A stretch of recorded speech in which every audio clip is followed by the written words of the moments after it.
My name is Campbell and I'm 35 years old. I stood in the corner of my brother George's engagement party watching my parents beam with pride. When they raised their glasses, my father's voice boomed. "We're so proud of George. He's the son every parent dreams of." Then my Aunt Melanie smirked, looked directly at me, and added, "Maybe one day you'll stop being such a disappointment, Campbell." The room erupted in awkward laughter as they toasted him. I smiled, stayed silent, and slipped out early. This morning my cousin texted me, "You won't believe the scene your parents caused after you left." Before I continue this story, hit that like button if you've ever felt invisible in your own family. Where are you watching from today? I grew up in an upscale suburb just outside Boston, where pristine lawns and colonial-style homes projected an image of perfect families living perfect lives.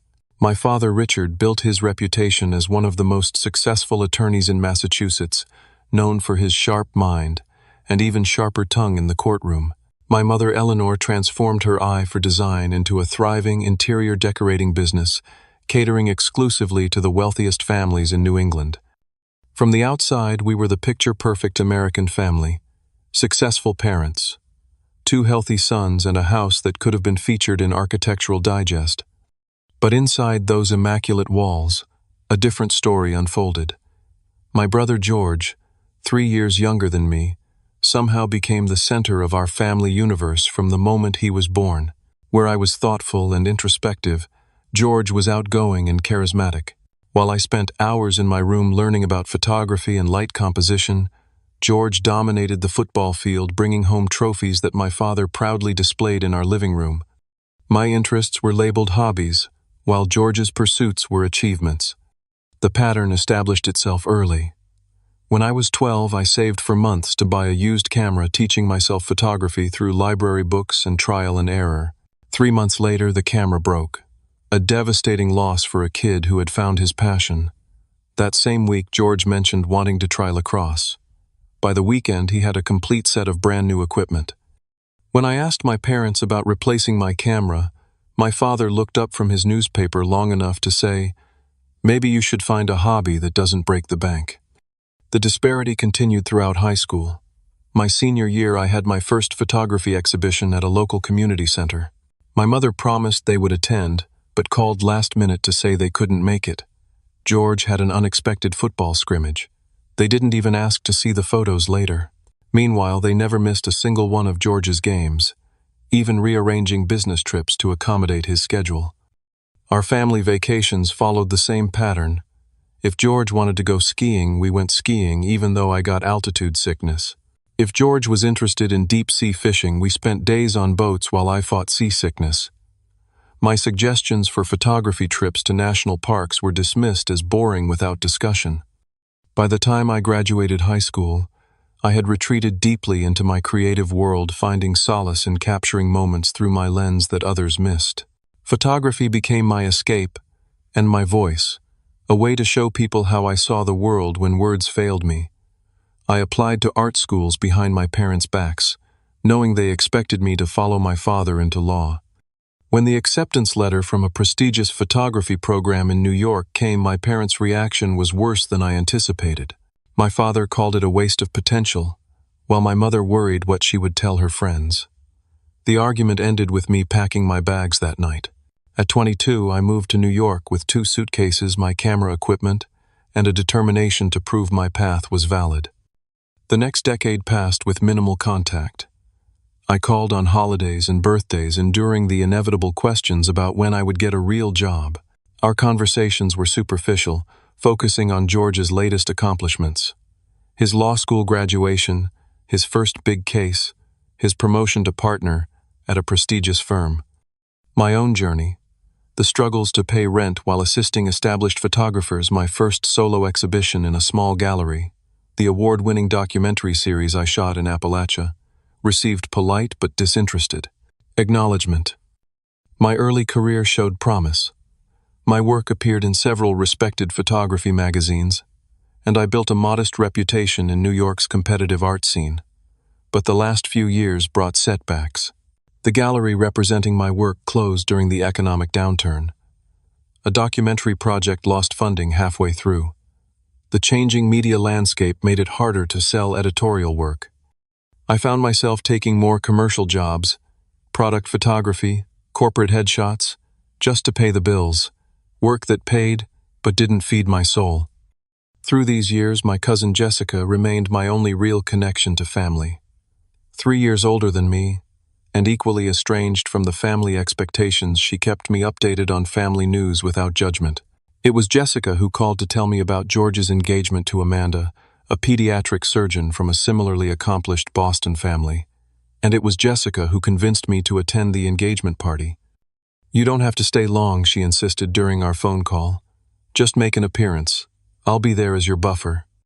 "They don't want me there, Jess," I argued, staring at the formal invitation that had arrived in my mailbox. "They want the idea of me, the dutiful older brother, showing up to complete the family portrait." "Maybe," she admitted, "but George asked about you specifically. He wants you there." That surprised me. George and I hadn't had a real conversation in years.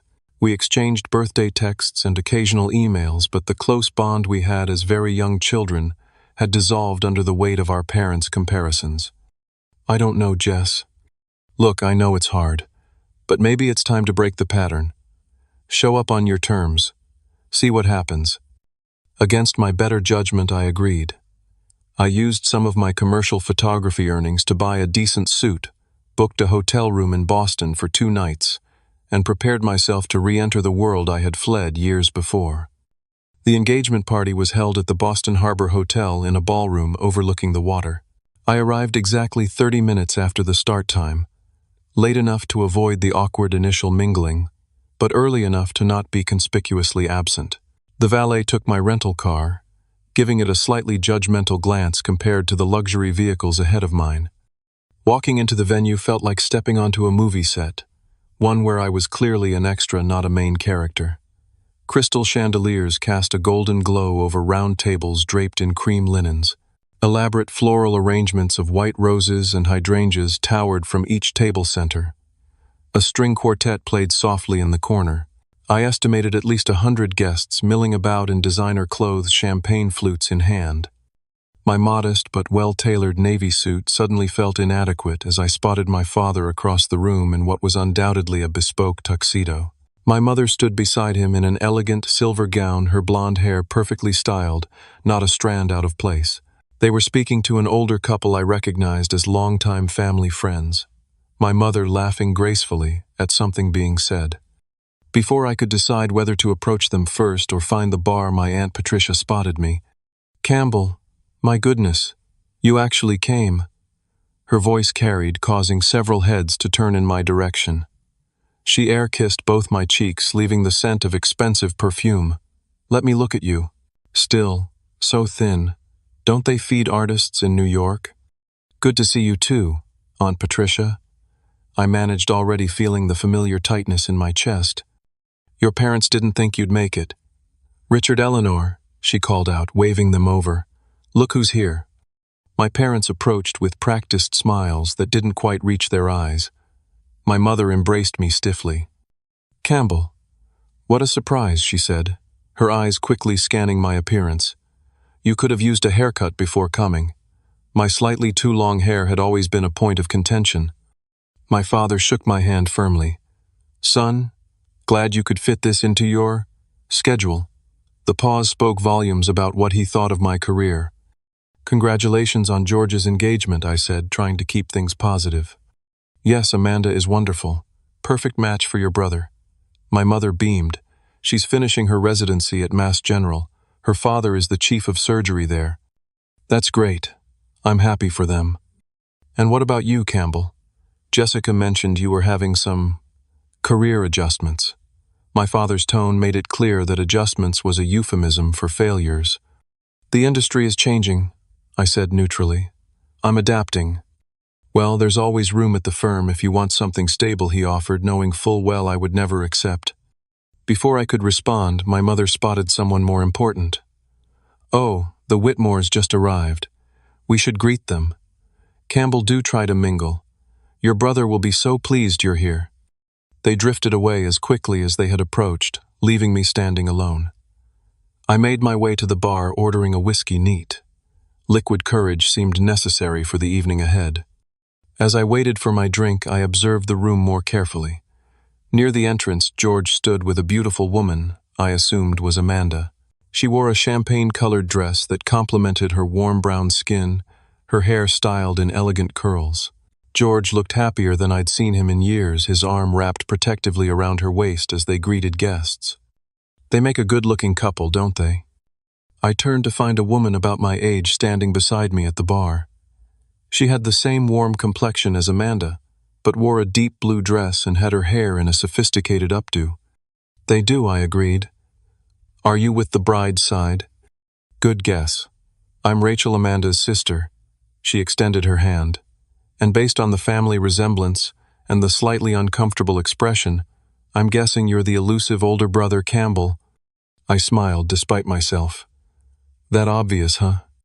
Amanda's been curious about you. Apparently George doesn't talk about you much, which made her even more interested.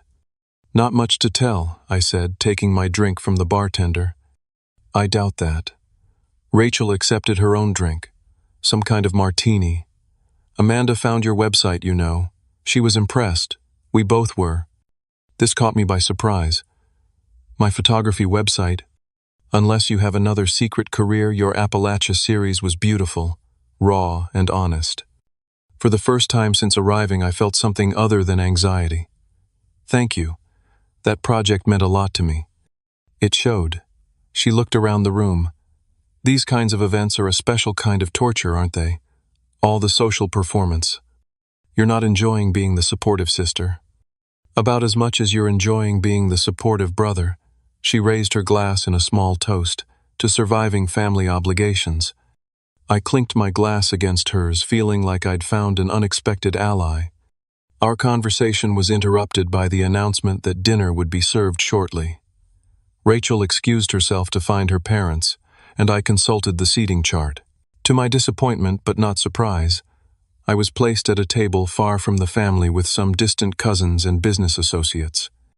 As I made my way to my assigned table, I heard my name called. Jessica was hurrying toward me, looking apologetic in a burgundy dress. I'm so sorry I'm late, she said, hugging me tightly. Client emergency. Did I miss anything traumatic? Just the usual passive-aggressive welcome, I assured her, genuinely glad to see her.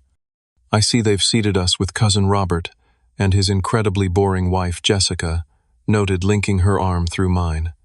At least we can suffer together. Dinner was as uncomfortable as expected. The distant relatives at our table asked probing questions about my hobby and whether I had a real job on the side. One elderly great-aunt reminisced about how much potential I had shown as a child, and what a shame it was I hadn't applied myself properly. Jessica deflected what she could occasionally, squeezing my arm under the table in solidarity. From our distant vantage point, I watched my parents at the main table animatedly conversing with Amanda's parents. They looked proud, engaged, and genuinely happy, expressions I couldn't remember being directed at me. George caught my eye across the room and raised his glass slightly in acknowledgement.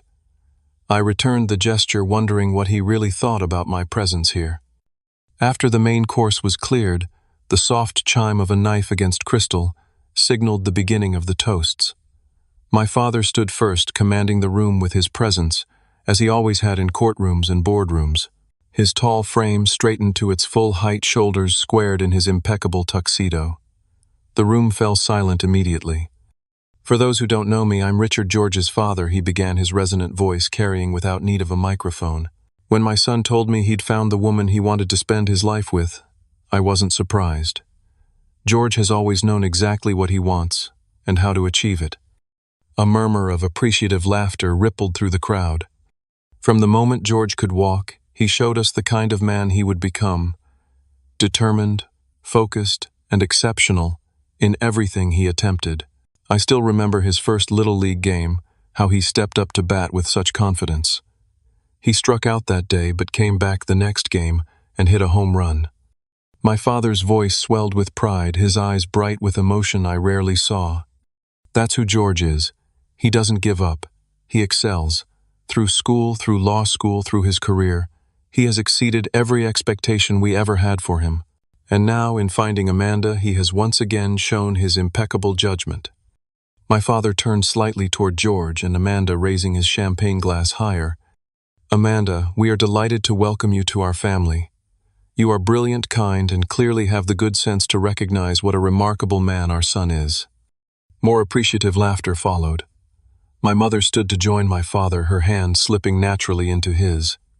George has truly been a blessing to us, she added, her voice thick with emotion. He's the son every parent dreams of, accomplished, thoughtful, and with a heart big enough to match his intelligence. The words hit me like physical blows. Every parent dreams of, not some parents, every parent. The exclusion was so casual, so complete, it left no room for interpretation. In their eyes, I was not even part of the equation. To George and Amanda, my father concluded, may your life together be as extraordinary as you both are. To George and Amanda, the crowd echoed, raising their glasses. As the applause died down, my Aunt Melanie, my mother's sister and longtime enforcer of family expectations, stood up from her seat near my parents. She hadn't planned to speak. I could tell by my mother's surprised expression. But Melanie had never been one to miss an opportunity to reinforce the family hierarchy. If I could just add something, she said, her voice carrying that particular blend of sweetness and venom I remembered from childhood. George, you've always made this family so proud, unlike some. Her eyes found me across the room, and her lips curved into a smirk. Maybe one day your brother will stop being such a disappointment and follow your example. The room erupted in uncomfortable laughter. Some guests looked away awkwardly. Others stared directly at me with pitying expressions or barely concealed amusement. Heat rushed to my face, my stomach clenching painfully. Jessica's hand gripped mine under the table so hard her nails dug into my palm. Across the room, George's expression flickered between embarrassment and discomfort. He whispered something to Amanda, whose eyes widened in shock before turning toward me with unmistakable compassion. But neither said anything publicly to counter my aunt's statement. The moment stretched the laughter, continuing a beat too long. I forced my face into a neutral smile, years of practice making it almost convincing. Inside, I was 16 again, standing in our living room as my father lectured me about wasting time with artsy nonsense instead of focusing on debate club like George. I was 22, packing my car as my mother watched silently from the porch, not asking me to stay. I was 35 and still somehow hoping for approval that would never come. "Excuse me," I murmured to Jessica, pulling out my phone. "I need to take this call." There was no call, but it provided the escape I needed. I walked swiftly toward the exit, feeling dozens of eyes following me. The hotel bathroom provided temporary sanctuary. I leaned against the cool marble counter, meeting my own eyes in the mirror. They looked exactly like my father's, the same deep blue that people always complimented him on, one of many ironies. My phone vibrated with a text from Jessica. "You okay? That was horrible. Want me to come find you?" I typed back, "I'm fine. Just need a minute." But as I stood there, the familiar weight of family disappointment settling over me like a heavy coat, I knew I couldn't go back into that room and continue pretending. Not tonight. Maybe not ever again. I texted Jessica, going to head out. "Talk tomorrow. Don't worry about me." Her reply was immediate. "Campbell, don't leave. Don't let them win." But they had already won years ago when I started believing their narrative about me. The real loss was that I had ever sought their approval in the first place. I slipped out through a side door, avoiding the main ballroom. The night air felt cleansing after the suffocating atmosphere inside. The valet retrieved my rental car without comment, though I imagined he could sense my humiliation like a visible aura. The drive to my hotel was a blur of streetlights and silence. I didn't allow myself to cry. I was long past tears where my family was concerned. Instead, I felt a cold emptiness, a space where hurt should be, but had been cauterized by years of similar wounds. In my hotel room, I removed the suit that had felt like a costume all night and ordered a whiskey from room service.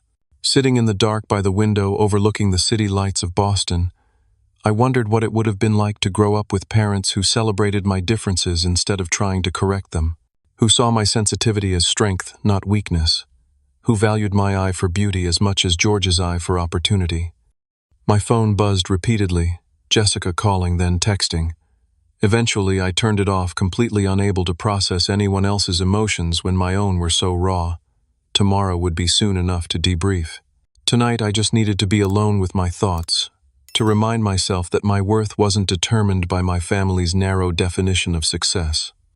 Eventually, I fell into a restless sleep, still sitting in the chair by the window, the untouched whiskey warming to room temperature beside me.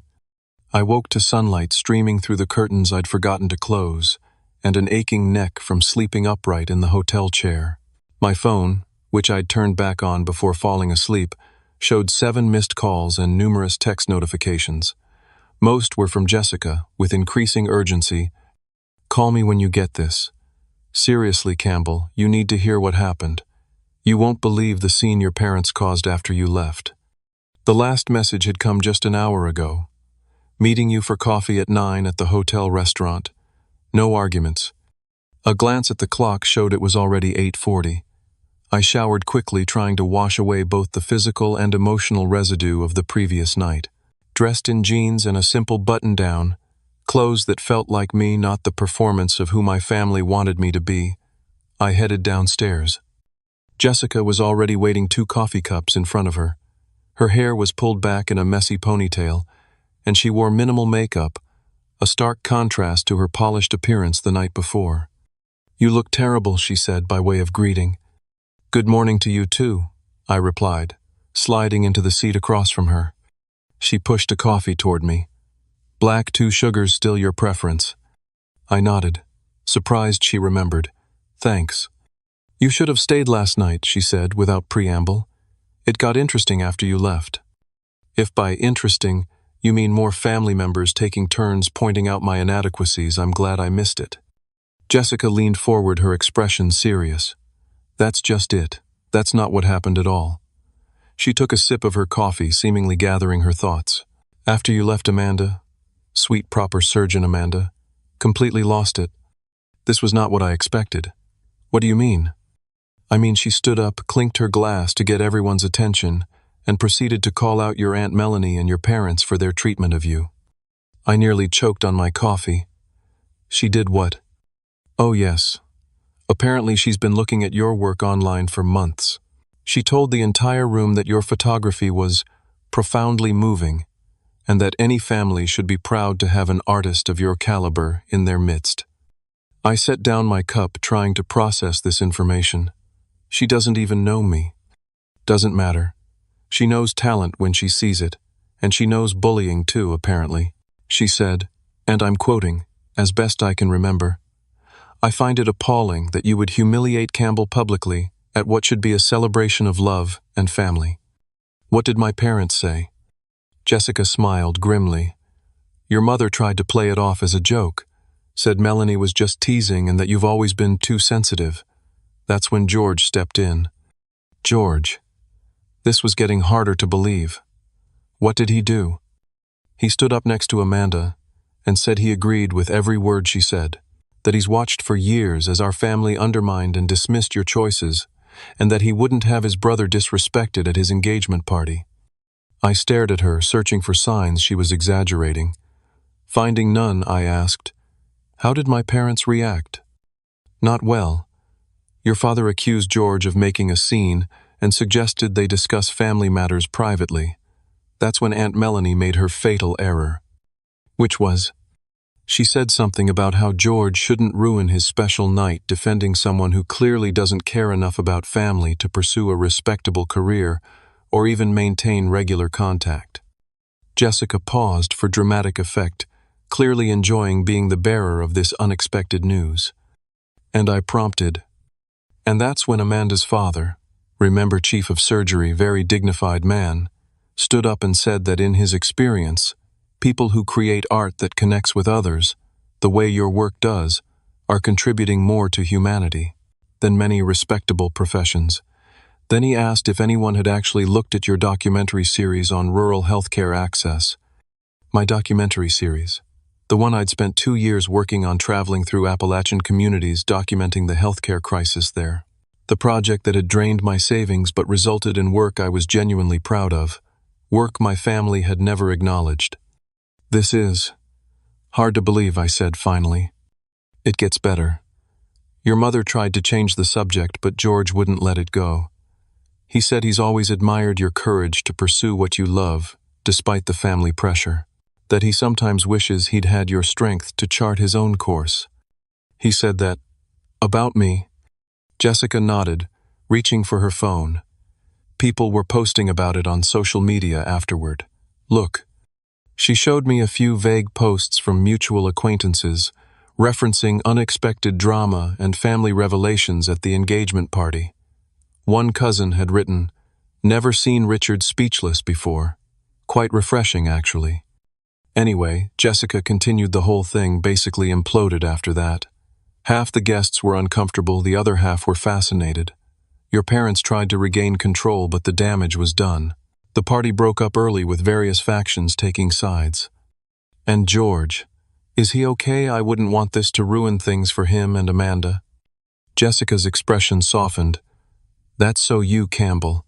Always worrying about others even when you're the one who's been hurt. She reached across the table to squeeze my hand. George is fine. In fact, he's been trying to reach you. He and Amanda both want to talk to you before you head back to New York. I pulled my hand away, uncomfortable with the idea. I don't know, Jess. What's there to say? Thanks for defending my honor. Sorry it ruined your party. It's more than that, I think. I think George has things he needs to tell you. Things that have been unsaid for too long. Like what? Not my place to say. But I think you should give him a chance. I stared into my coffee, conflicted. Part of me wanted to get on the next train back to New York, to retreat to the safety of my own world, where my value wasn't constantly questioned. But another part, the part that had agreed to attend the party in the first place, wondered what George might have to say. He's your brother Campbell, Jessica said quietly. And maybe it's time to break the pattern. Isn't that what you do in your work? Show the truth behind the facades. She was right. My photography had always been about revealing the reality beneath surface appearances, finding beauty in overlooked places, dignity in struggling communities, humanity in forgotten faces. Perhaps it was time to apply that same revealing light to my own family situation. Fine, I conceded.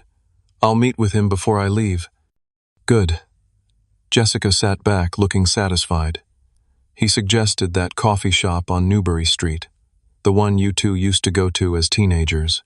4 o'clock. You already arranged it, before I agreed. She shrugged, unapologetic. I know you, Campbell. Beneath all that artistic brooding is a person who still cares about connections, even the painful ones. I couldn't argue with that assessment.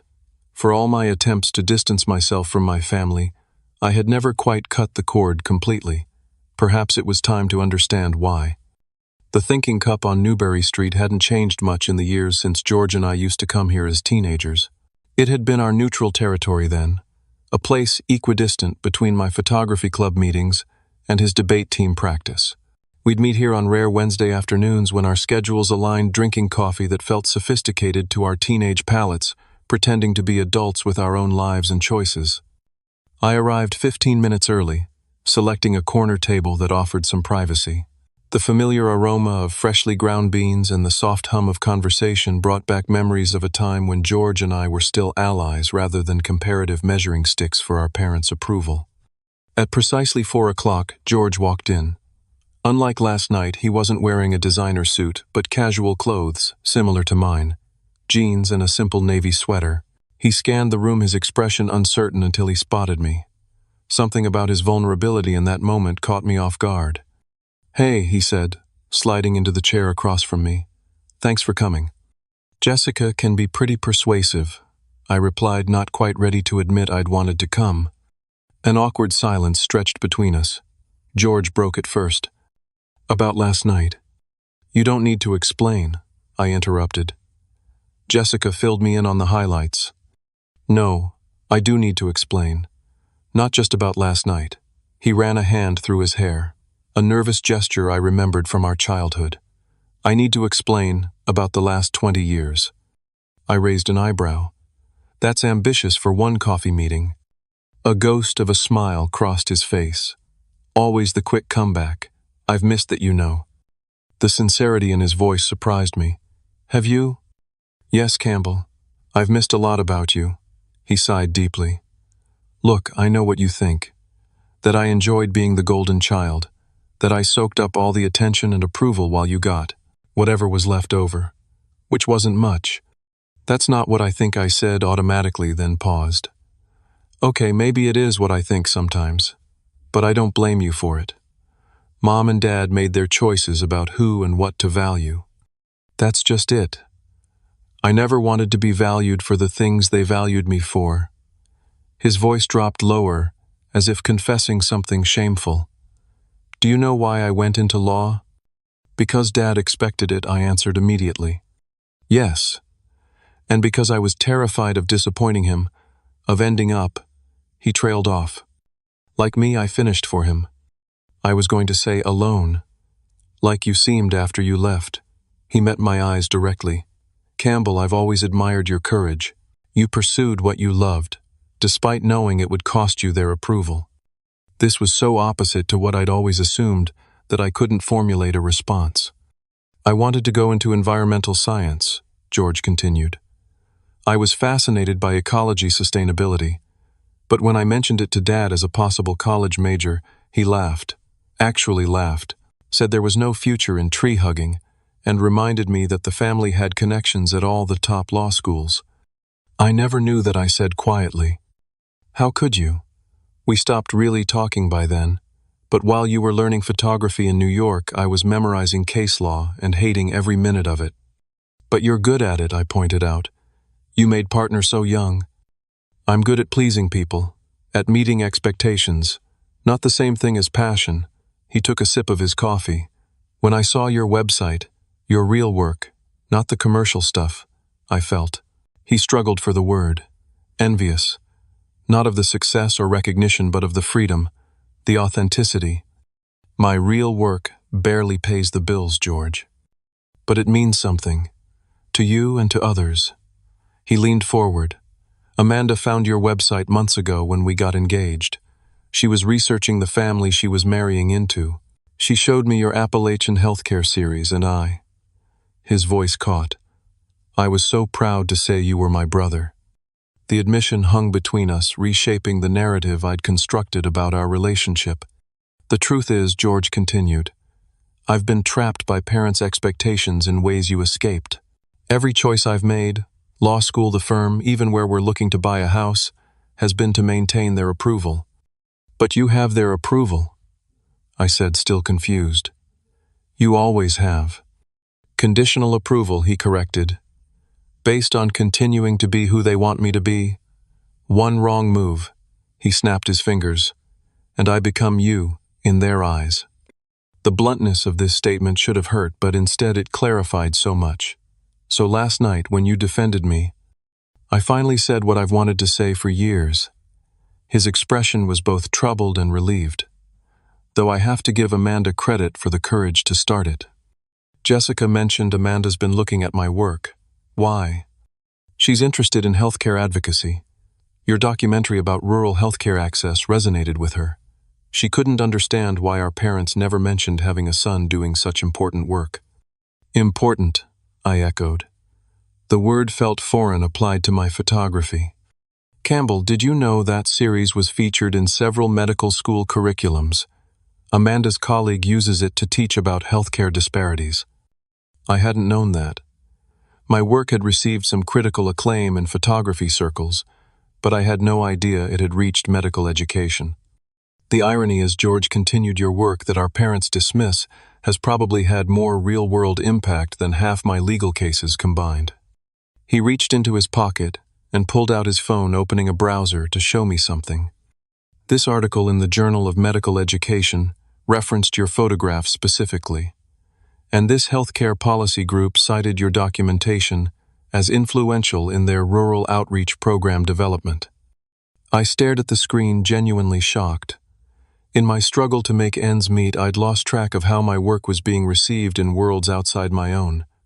Why didn't you ever tell me about any of this? I asked. George put his phone away, looking ashamed. Because I was a coward. Because acknowledging your success meant confronting my own compromises. He took a deep breath. And because our parents' disapproval is contagious, they've always been so dismissive of your choices that it became the family narrative. A narrative you participated in, I noted, not accusingly but factually. Yes, he admitted. By staying silent when they criticized you. By accepting their framing of your life as somehow less valuable than mine. He looked directly at me. I'm sorry, Campbell. Truly sorry. The apology, so straightforward and unqualified, caught me off guard. In our family, apologies were rare, and usually came with conditions or explanations that minimized responsibility. There's something else you should know, George said after a moment. About Dad. What about him? Did you know he wanted to be a writer? Before law school? This was so unexpected I almost laughed. Dad, a writer? No way. It's true. Grandpa told me once after too much scotch at a holiday dinner. Dad was an English major initially. Wrote poetry, apparently, had some published in literary journals.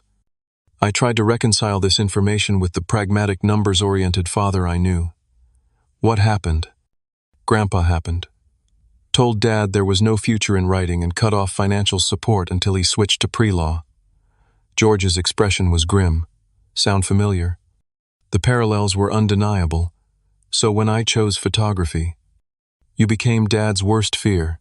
That he'd raised a son who would make the same mistake he was prevented from making. George shook his head sadly. He doesn't see the courage in your choice, because he couldn't find it in himself. We sat in silence for a moment, both processing this revelation. Finally, I asked the question that had been hovering since I arrived. Why tell me all this now, George? Because I'm tired of the patterns we're all trapped in. Because Amanda refuses to join a family that treats people the way you've been treated. And because he hesitated, then pushed forward. Because I want my brother back. I want you to be my best man. The request hung in the air between us. It was the last thing I'd expected when agreeing to this meeting. George, I don't know if that's a good idea. Last night made it pretty clear where I stand in the family hierarchy. That's exactly why it needs to be you. To show that I'm making my own choices now. That Amanda and I are creating our own family culture, not replicating the old one. His expression was earnest. I know it's a lot to ask after everything, but I'm asking anyway. I studied my brother's face, so similar to mine in features, but usually so different in expression.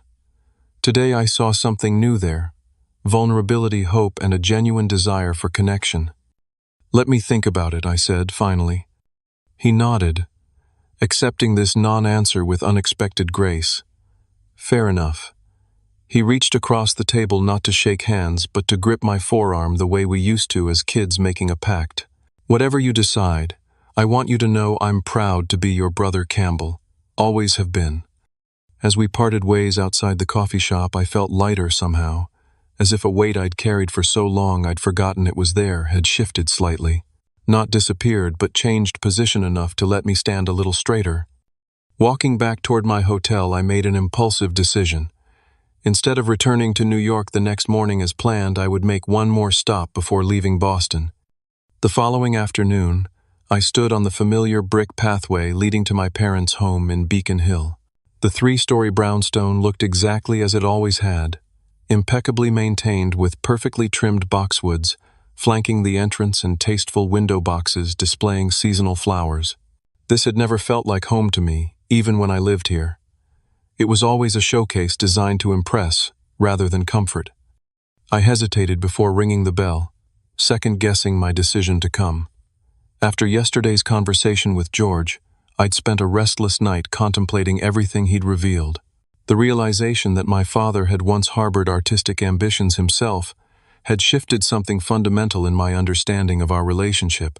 Not enough to erase years of hurt, but enough to make me curious about what else might lie beneath the polished surface of our family narrative. Before I could reconsider, I pressed the doorbell. My mother answered her surprise, evident in the slight widening of her eyes before her social mask slipped back into place. Campbell, this is unexpected. I know. May I come in? She stepped back, gesturing me inside with the practiced grace of someone accustomed to hosting. Of course. Your father is in his study. I'll let him know you're here. The foyer was unchanged. The same antique console table, the same tasteful artwork, the same feeling of entering a museum rather than a home. I followed my mother to the formal living room, declining her offer of tea or coffee. Minutes later, my father appeared, his expression guarded. Campbell, we thought you'd return to New York. I'm leaving tomorrow, I said, but I wanted to talk to you both first. My parents exchanged a glance I couldn't interpret. They sat across from me, my father in his usual leather armchair, my mother perched on the edge of the sofa, as if ready to rise at any moment to attend to some hostess duty. If this is about what happened at the engagement party, my mother began. Melanie was out of line. She'd had too much champagne, and you know how she gets. This isn't just about Aunt Melanie, I said calmly. It's about the last 35 years. The directness of this statement clearly caught them off guard. My father shifted uncomfortably, a rare display of uncertainty from a man who made his living projecting confidence. That sounds rather dramatic, he said dismissively. Maybe I conceded, but I think we're overdue for some honesty, don't you? Neither responded, so I continued, forcing myself to maintain eye contact despite the discomfort. All my life, I felt like a disappointment to you both, like I was measured against some ideal and consistently found wanting. I've spent years trying to earn your approval, and when that seemed impossible, I tried to convince myself I didn't need it. I took a deep breath. But the truth is, it's hurt. Every comparison to George, every dismissal of my work as a hobby, every time you've introduced me to friends with that slight tone of apology in your voices. We've always supported you, my mother protested weakly. No, you've tolerated me, I corrected. There's a difference. What exactly do you want from us, Campbell? My father asked, his tone somewhere between defensive and genuinely puzzled.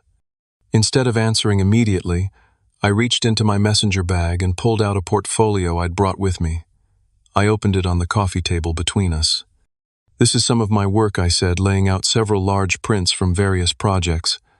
Not the commercial jobs I take to pay bills, but the work that matters to me. I'd like you to actually look at it. Really look. My mother glanced at my father uncertainly, before leaning forward to examine the photographs. He hesitated longer, but eventually joined her. I watched their faces as they viewed images from my Appalachian Healthcare series. An elderly woman sitting on her porch miles from the nearest doctor. A volunteer medical clinic set up in a rural school gymnasium. A young mother holding her child while waiting for hours to see a traveling dentist. There were also prints from my series on urban isolation, capturing moments of both loneliness and connection in New York City. This one received a grant from the National Endowment for the Arts, I said, pointing to one particular photograph. And this series was acquired by the Museum of Modern Art for their permanent collection. My father's head snapped up at this. The MoMA. You never mentioned that. You never asked, I said simply. You've never asked about my work beyond whether it's paying the bills. A heavy silence fell. My mother touched one of the photographs gently, almost reverently. These are quite powerful, Campbell, she said quietly. I had no idea. I know you didn't. That's the problem. My father cleared his throat, visibly struggling with something. Finally, he asked, how did you know what to capture? How to make people feel something when they look at these? The genuine curiosity in his question surprised me. I look for moments of truth, when people let their guards down, when they're most authentically themselves. He nodded slowly, still studying the images. Something in his expression had changed, softened somehow. Dad, I said, using the familiar term I'd avoided for years, George told me you wanted to be a writer, before law school. His head jerked up, eyes widening in genuine shock. He had no right to. He had every right, I interrupted. We're family, supposedly.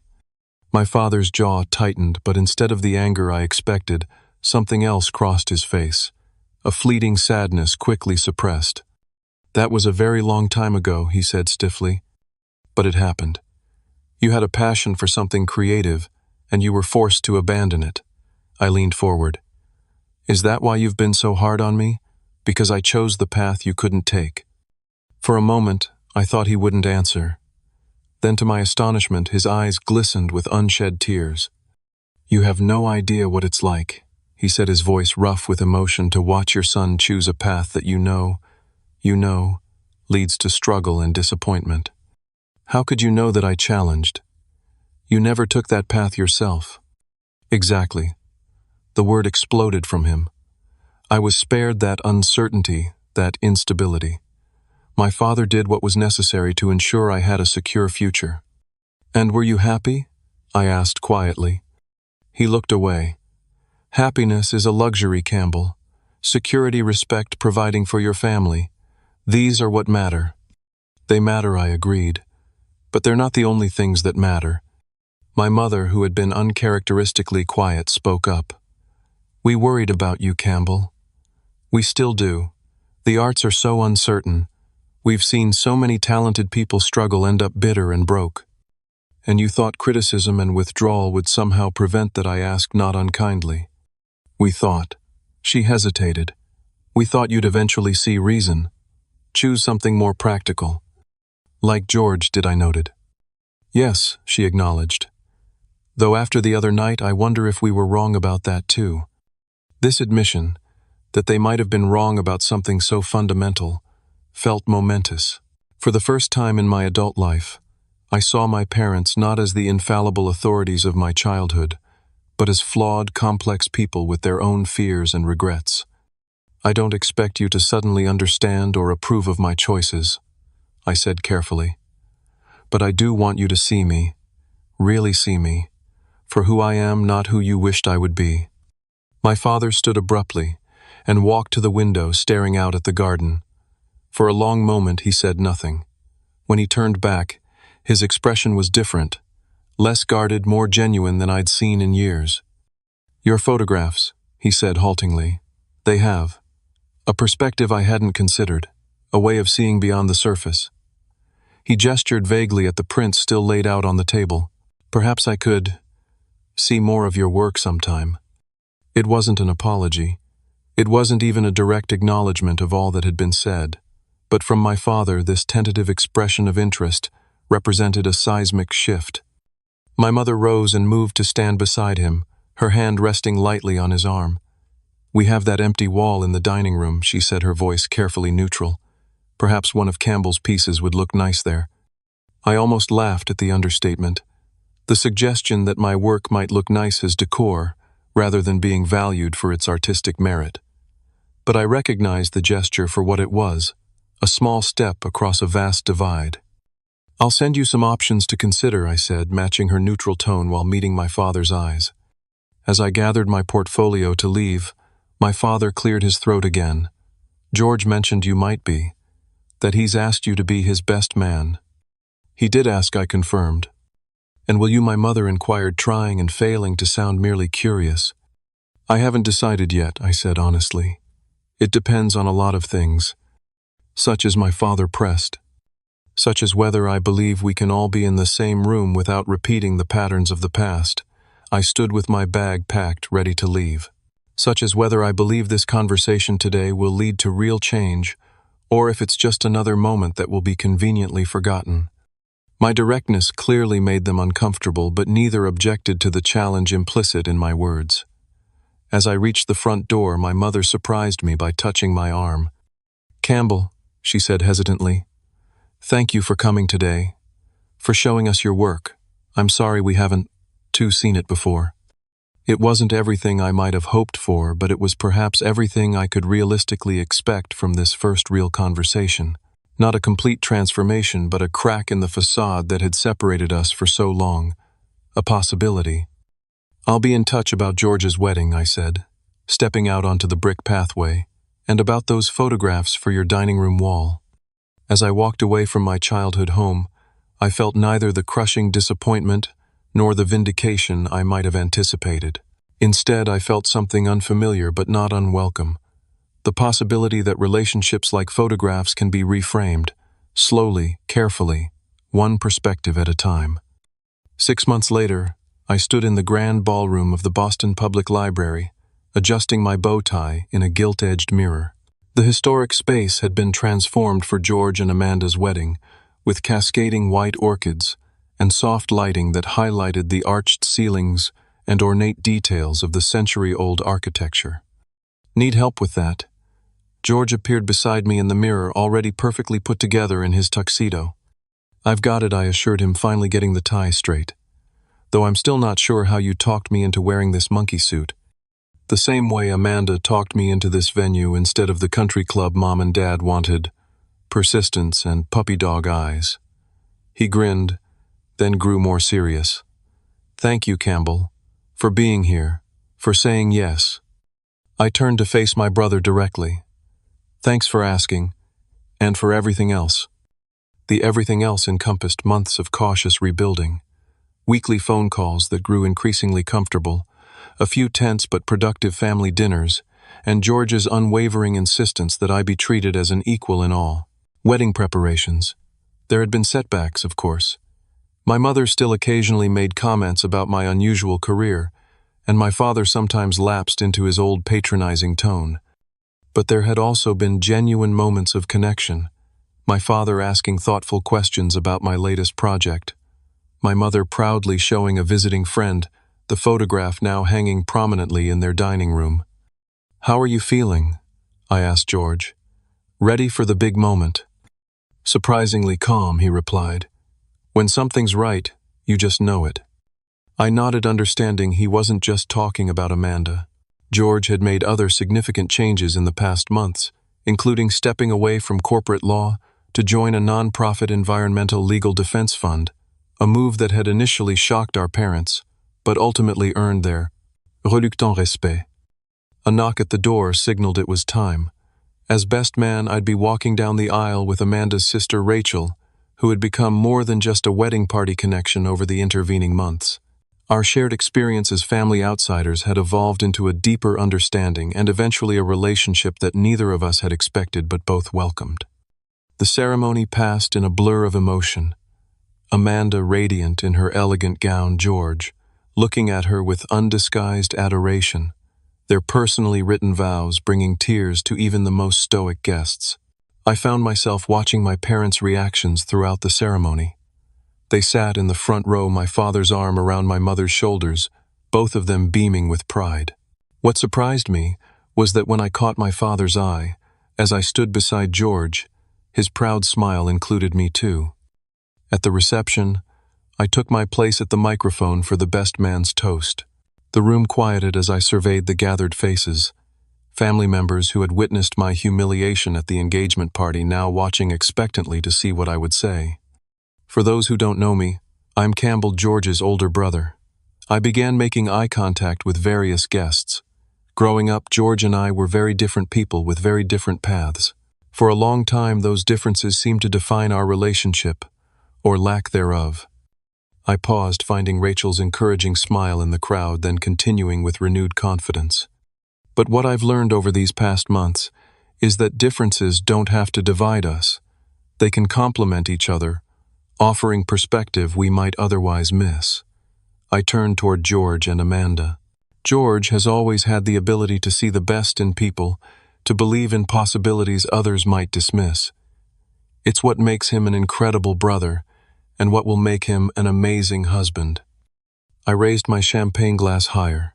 To George and Amanda, may your life together be built on mutual respect, genuine understanding, and the courage to follow your shared vision, even when the path isn't easy or conventional.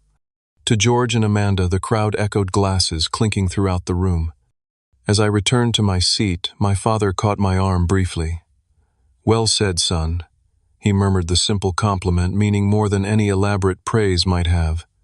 Later, as the reception was in full swing, I found a quiet moment to slip away to the library's balcony for some fresh air. I was surprised when my mother joined me there, her silver dress catching the moonlight. "It was a beautiful ceremony," she said, standing beside me at the stone railing. "Yes, it was," I agreed. "George and Amanda seemed truly happy." She nodded, then added unexpectedly, "Your father and I saw your new exhibition at the Kendall Gallery last week." This surprised me.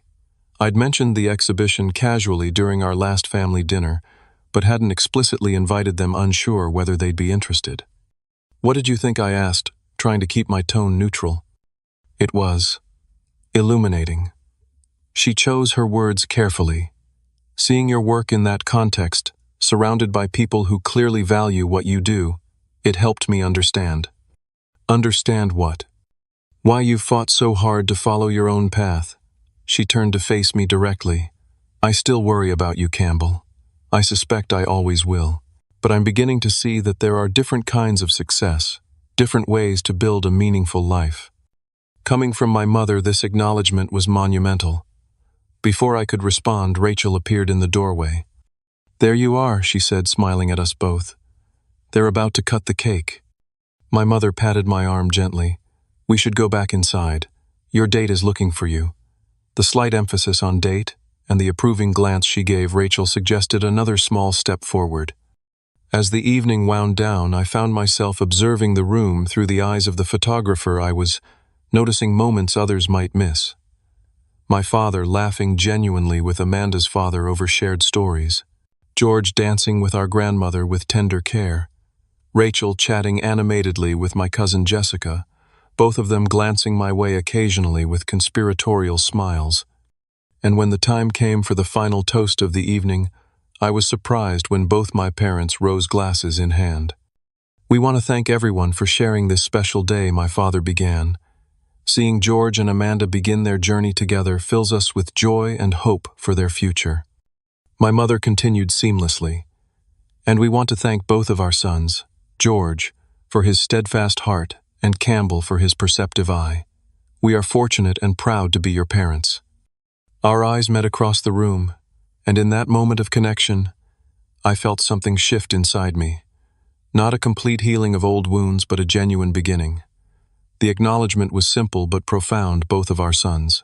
Not the successful one and the disappointment, just both of their sons.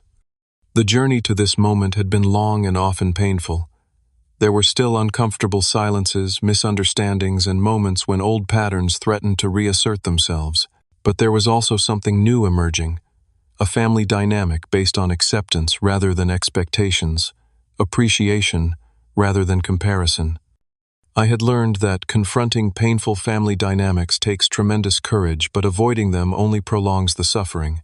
That people can change when given the opportunity, even those we've written off as permanently fixed in their ways. That success comes in many forms, often in ways we least expect. That creating connections with chosen family, like Rachel, like Amanda, can heal wounds inflicted by biological ones. And perhaps most importantly, that finding peace comes not from external validation but from self-acceptance. The scars would always remain, markers of old injuries that had shaped who I'd become. But scars also represent healing, the body's remarkable ability to repair itself after trauma. Perhaps families could do the same, not erasing past hurts, but growing around them, incorporating them into a newer, stronger whole. As the wedding reception drew to a close, I found myself standing between my parents as we waved goodbye to George and Amanda departing for their honeymoon. My father's hand rested briefly on my shoulder, a simple gesture that would have seemed impossible a year ago. "So, what about your family relationships? Have you experienced the pain of being the different one, the courage of confronting old patterns, or the tentative hope of rebuilding what was broken?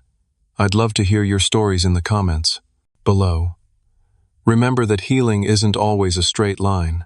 Sometimes it's 2 steps forward, 1 step back. But every authentic connection is worth the effort.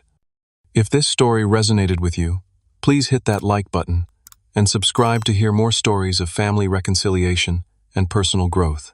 Thank you for listening to my journey, and remember, sometimes the deepest wounds can become our greatest teachers if we have the courage to learn from them.